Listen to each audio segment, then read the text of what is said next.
Welcome to In and Around War, a podcast of the Geneva Academy of International Humanitarian Law and Human Rights on contemporary issues related to wars. Episode 1 explores the relationship between war and terrorism in a conversation with Professor Gloria Gaggioli, alumna and current director of the Geneva Academy.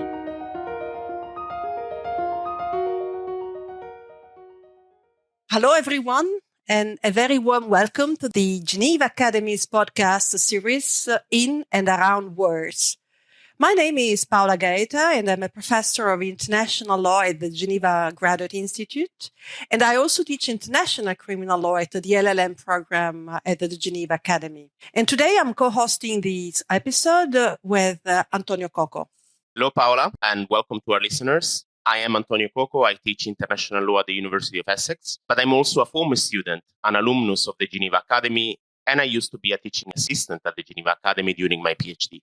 So this podcast series explores contemporary issues related to wars. And in each episode, we will be interviewing alumni of the Geneva Academy LLM program, alumni who now work on these issues as practitioners or as academics. In this first episode, we will explore the relationship between war and terrorism, in particular by addressing the issue of military operations carried out abroad by states against armed groups which are labeled as terrorists. And as we know, counterterrorism military operations by states against armed groups located in foreign territory have been a recurrent practice in international relations, but they have acquired a broader dimension and significance after the 9/11 2001 terrorist attacks in the US. And let's remind our listeners that in the aftermath of the 9/11 attacks, the former president of the United States, George W. Bush, had announced a comprehensive plan to seek out and stop terrorists around the world, which was known by everyone as the global war on terror. The wars in Afghanistan and partially the war in Iraq were part of this new United States strategy. Let's hear some key passages of the speech of George W. Bush to the United States Congress announcing the new global war on terror. The enemy of America is not our many Muslim friends. It is not our many Arab friends.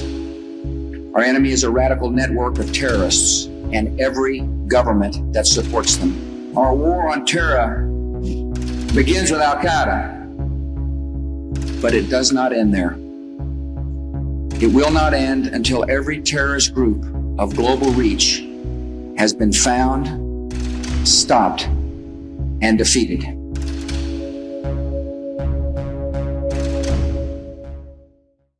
So now let me introduce our guest. We have the pleasure to discuss some of the issues concerning war and terrorism by interviewing Professor Gloria Gaggioli, who is the current director of the Geneva Academy of International Humanitarian Law and Human Rights and a renowned expert in international humanitarian law. For the past few years, Professor Gaggioli has been leading a research project called Counter-Terror Project, a Legal Empirical Approach, which was funded by the Swiss National Science Foundation and hosted by the University of Geneva. Welcome, Gloria. We are very, very happy to have you with us today and to kick off this podcast series with you. Hello, Antonio. Hello, Paola. And thank you very much for proposing to participate in this podcast. I'm really excited to be here with you today and to discuss this important topic of the war on terror. Gloria, it's our pleasure. But let's start with a very general question, because when we invited you as a guest for this podcast series, we also asked you some suggestions of which topic do you think we should have addressed. And you suggested to discuss war and terrorism or war on terror. But we know that currently with the war in between Russia and Ukraine, we seem to talk about other issues concerning the law of armed conflict, international humanitarian law. But therefore, for a thematic perspective, why do you think that terrorism and war is still an interesting question to be discussed? Why don't we shall focus on this issue, although it seems to have lost importance in the news? Indeed, nowadays we are always talking about the war in Ukraine, and we seem to forget that this is not the only armed conflict that is plaguing the world. And it's true that we are speaking less about terrorism now because of this and also because of COVID. I mean, we have been absorbed by these COVID and it has made the headlines for 2 years. Then we had the war in Ukraine making the headlines. And we might think, okay, terrorism, is it something old and not really present anymore? It was something very high on the agenda in 2001 after the 9/11 attacks. And now we are not talking about that anymore. The US has left Afghanistan. So probably everything is solved. Unfortunately, the issue is not solved at all. This remains one of the biggest threats to international security. And this has been acknowledged very clearly also by the UN Security Council.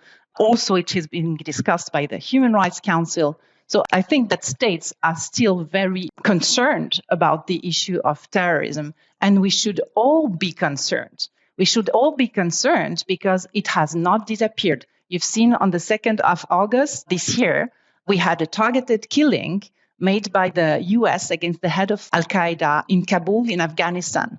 We did not hear so much about it in the news, but I mean, it's a huge thing that the US has left Afghanistan, but now they are still conducting targeted killings against the head of Al-Qaeda. So it shows that the issue has not disappeared at all. So you have like two extremes. Terrorism is extreme in its projection of violence, but you have the other extreme of an amount of counterterrorism measures that have been adopted by states and billions, trillions that have been spent to fight terrorism with also humanitarian consequences related to those counterterrorism measures. Since you have mentioned the strike against al-Zawahiri, let me ask you a couple of questions about this dynamic of the war on terror and being at war with a terrorist group. How is this different from a regular war or regular armed conflict?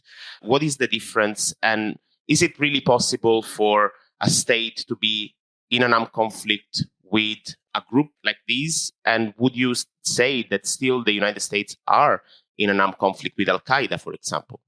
The thing is that when we start talking about terrorism, suddenly we have the impression the usual criteria we have under international law are not valid anymore, that somehow the war on terror is something special and it's something that goes beyond, the classification of conflict that we know under IHL.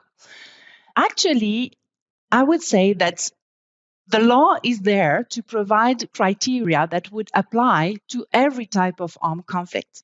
So the thing is that with the war on terror, what we call the war on terror or the fight against terrorism, it is definitely possible that this is part of an armed conflict.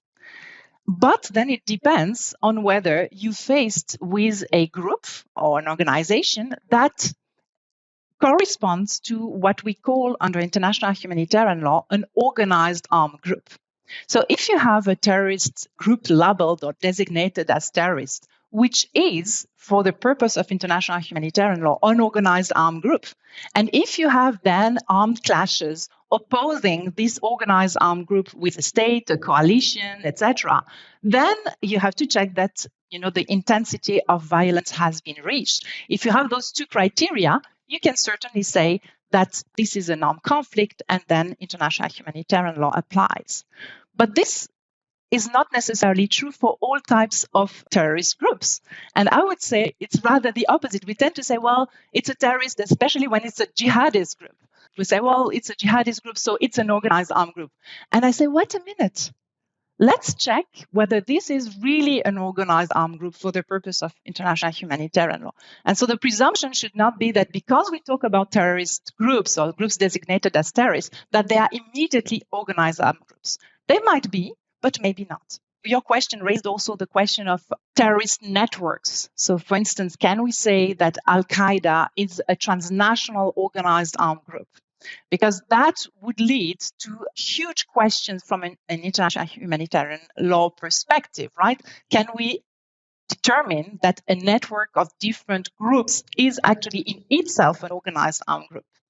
Actually, this is more a fantasy. right? We see that they share the same ideology, and therefore we quickly jump to the conclusion that this is just a global organized armed group. In my view, this is not a global organized armed group. I think that we still need to look at each armed conflict situation and to see whether within this situation you have an armed group that corresponds to an organized armed group for the purpose of international humanitarian law.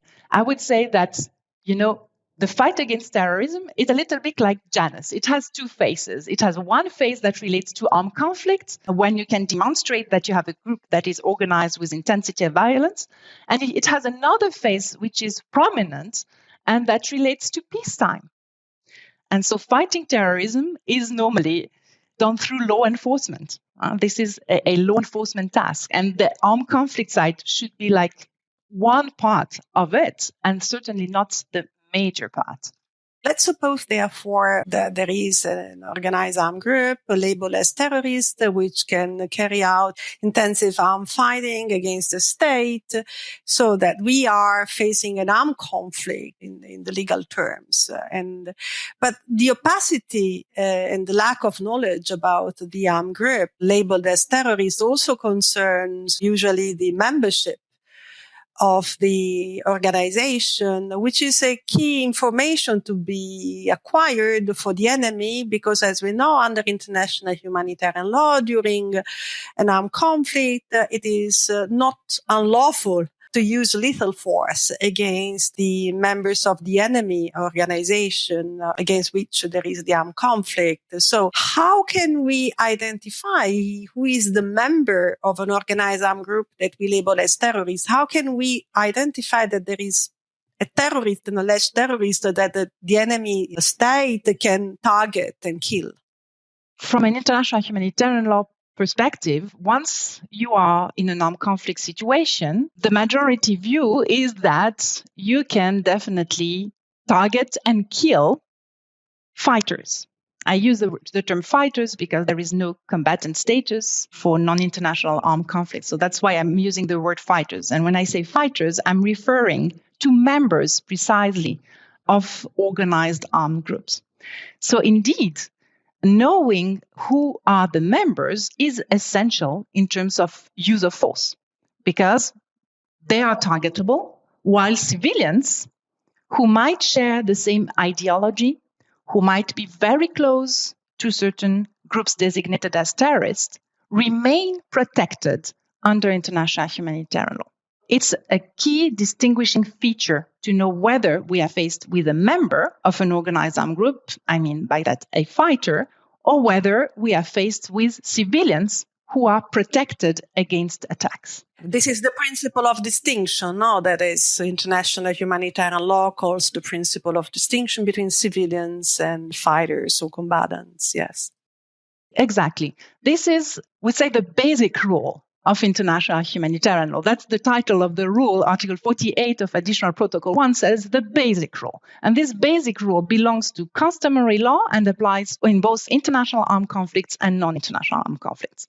So precisely, if we are not able to distinguish or to know who is a member, who is a fighter, how can we even apply this basic rule of international humanitarian law? We can't.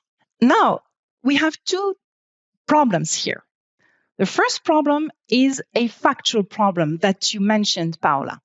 The opacity will mean that many groups designated as terrorists are not going to distinguish themselves. They are not going to wear uniform. Of course, you have situations where they wear uniform. If you take the Islamic State in Syria, they were in black with the black flag. There, you see, okay, these are the fighters. But it's not like the majority of cases where the members of terrorist groups or groups designated as terrorists will distinguish themselves like that. So in the vast majority of cases, they do not wear a uniform. So, okay, how do we define membership from an international humanitarian law perspective? And actually, it's like for organization that we discussed earlier. The international humanitarian law treaties are not elaborating upon that. They are not determining who are the fighters. And in my view, the best definition that we have so far has been found and developed by the International Committee of the Red Cross. In the famous Guidance on Direct Participation in Hostilities, dated 2009, there you have an attempt by the International Committee of the Red Cross to clarify that. And the position of the International Committee of the Red Cross is that you need to check that the person has a continuous combat function. Within the group, naturally, continuous combat functions within the group, because a person might have occasionally, the opportunity to participate in the hostilities, and this does not turn this person into a fighter if he does not continuously. That's what is meant by the International Committee of the Red Cross. So you're exactly right. In the Guidance on Direct Participation in Hostilities developed by the International Committee of the Red Cross in 2009, the ICRC clarifies that we might have two situations. One situation where you have a person who belongs to an organized armed group and who is a fighter. To determine whether this person is a fighter, you need to determine that this person has a continuous combat function, that the function of this person is to take part on a regular basis in the hostilities, but it's based on the criterion of function. If you can establish that, then this person can be targeted and killed at any time. But as we said before, it will be very difficult to know generally who are the persons with this continuous combat function unless you have heavy intelligence. Now, the second possibility is a situation where you have a civilian who will take part occasionally in the hostilities. This is direct participation in hostilities. When this happens, this person is not becoming a fighter. The person remains a civilian, but this person can be targeted and killed at the time this person is directly participating in hostilities. So here, your analysis is based on the activities of the person. So it's more looking at, okay, what is a person doing now, presently? If the person is laying mine, then this is direct participation in hostilities. You don't need to prove that this person is a fighter, a member of the group. So their membership does not matter. This is the activity. So, Gloria, is it my understanding, however, that not every state engaged in fighting against so-called terrorist groups have accepted the International Committee for the Red Cross, the ICRC guidance on membership and direct participation in hostilities? How these states have dealt with the problem of identify who to target? So this is why, from a pragmatic perspective, the notion of membership remains essential. But when you are faced with terrorist groups, often you simply do not know who are the actual members and who are the ones having a continuous combat function. This has led states to find different solutions. So, for instance, something that is not very well known, but which has been used, is the use by the United States of what we call a social network analysis to determine who are the members of a terrorist organizations. The social network analysis is a tool that has been developed by social scientists in order to understand initially criminal groups. So that was used also for law enforcement purposes. For instance, to understand how the mafia works, you can use a social network analysis. The crux of this tool is to say that you have to identify the nodes within the network. And when you have nodes that are being very big, meaning, for instance, you have a military commander, the military commander might have contacts with various people. So you have more ties going around this important person in the network. And this tool developed by social scientists, has been used for targeted killing purposes, trying to identify who were the nodes, who were having the biggest contacts with some prominent figures of terrorist organizations. And this, from a humanitarian law perspective, is very problematic, obviously, because you don't really know if those persons are fighters or if they are simply the mother, brother, cousin of a prominent figure of this terrorist organization or group. You don't know if those persons are, for instance, ideologists, which for the majority of international humanitarian experts would not be considered as targetable, right? But they might have heavy contacts with many persons.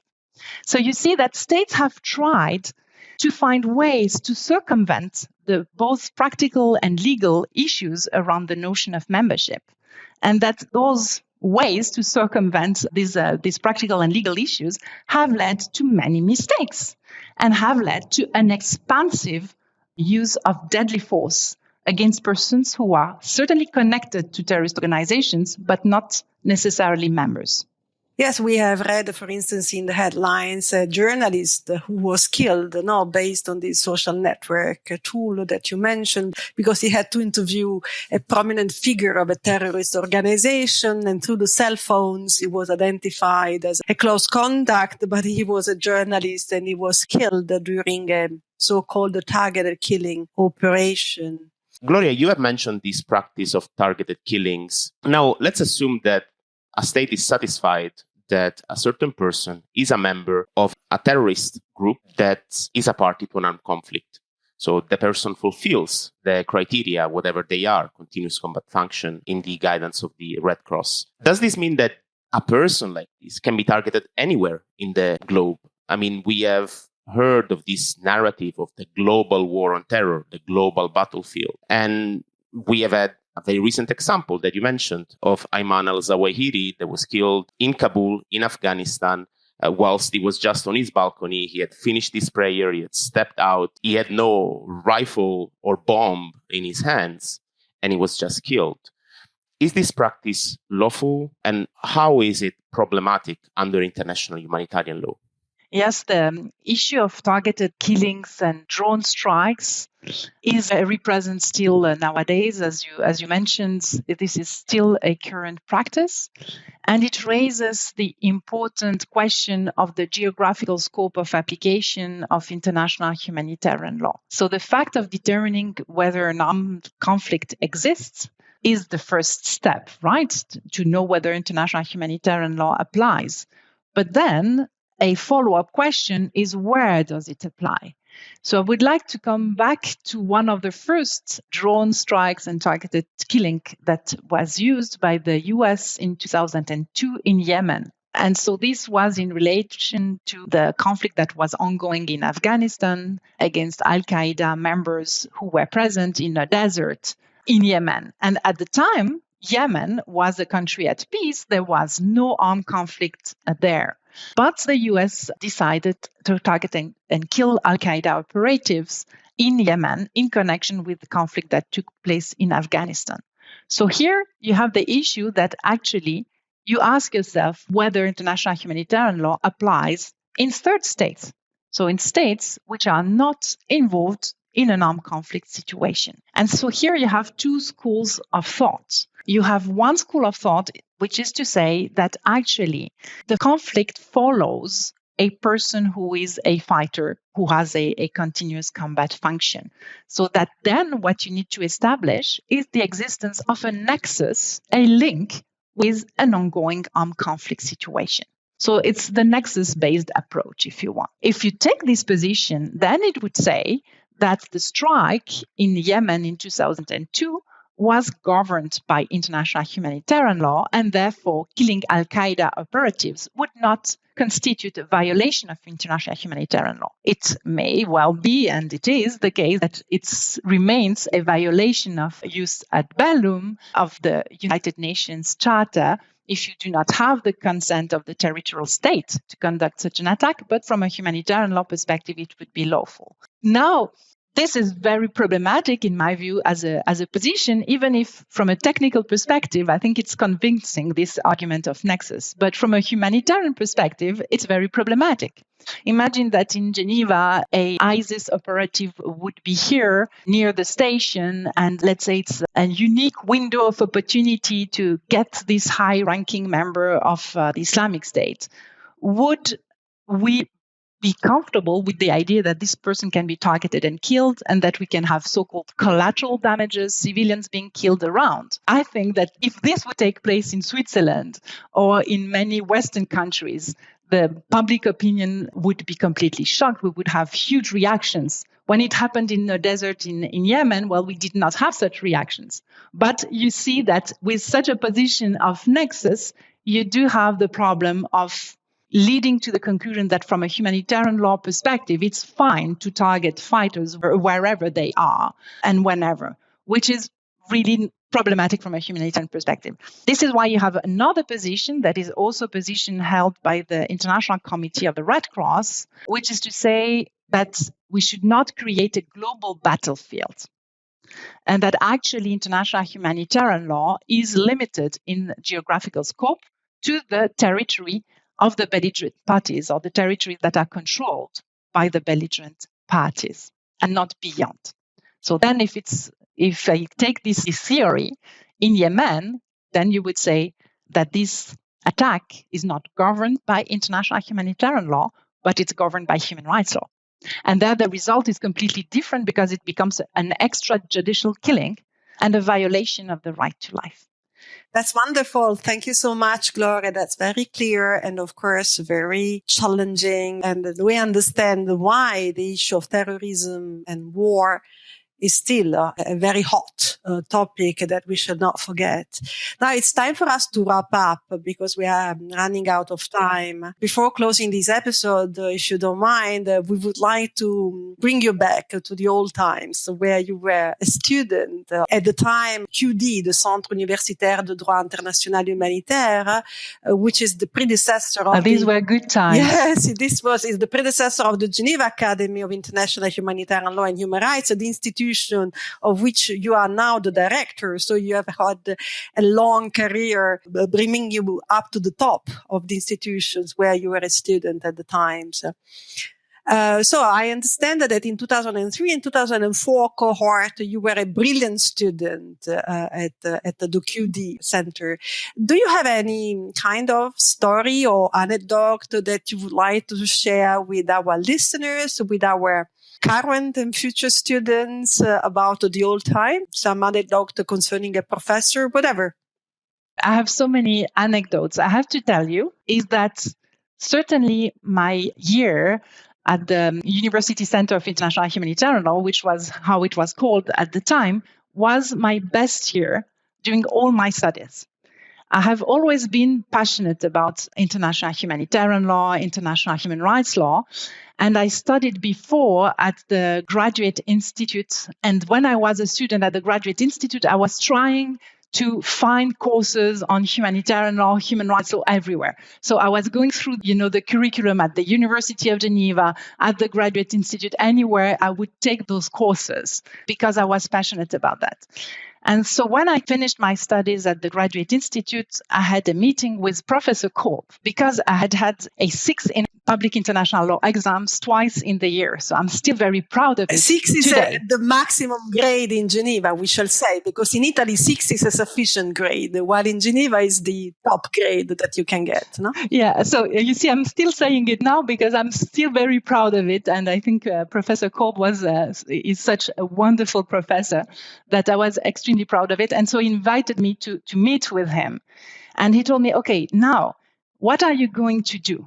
And I said, well, I would like to pursue my studies, but I don't want to do anything. I want just to study human rights law, international humanitarian law. And he told me, well, you're lucky because we have just created now the University Center for International Humanitarian Law.